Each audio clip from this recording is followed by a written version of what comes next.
I think I can see week 5 of Fenbish's musical mushrooming.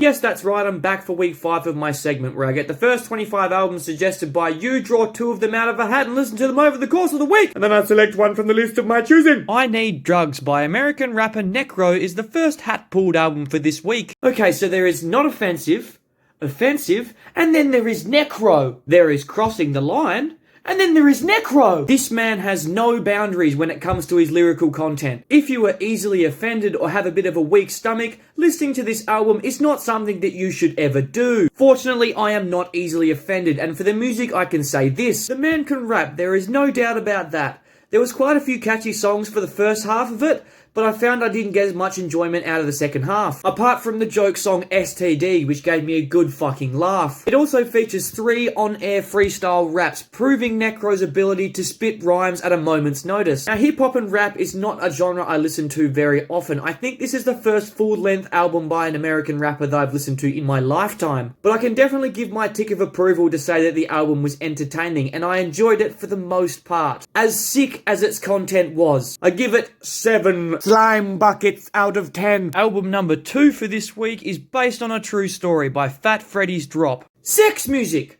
This music is sex music. If you're having sex, that is.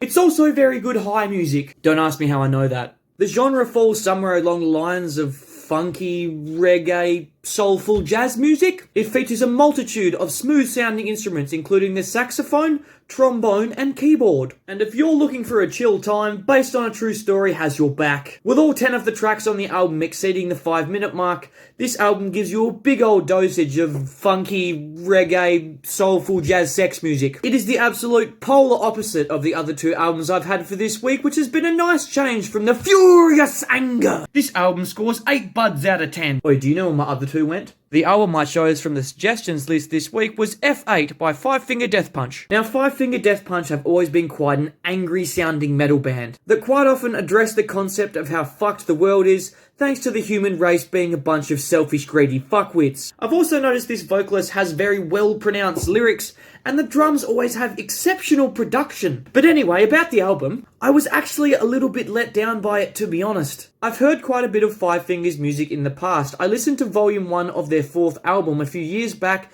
and I found I got a lot more enjoyment out of those tracks than I did of the ones off F8. I feel as though there was something missing from the tracks, especially when it came to the choruses. They just weren't as memorable as I have found them to be in the past, but it's not like they have strayed from the type of music that they usually create, which is why I'm stumped on why I don't like it that much. But I will admit the song A Little Bit Off is damn catchy. That shit stuck in my head while I was sleeping, even though it was probably the lightest song featured on the album. I'm gonna give this one 6.5 finger death punches out of 10. That's all I've got to say for this week. If you want to drop me some suggestions next week, on Monday I will run this again, and I will put the little box thing on my Instagram story where you can drop your suggestions, and I might pull them out of thy hat, or I might choose one of them thyself. They call me the Vision.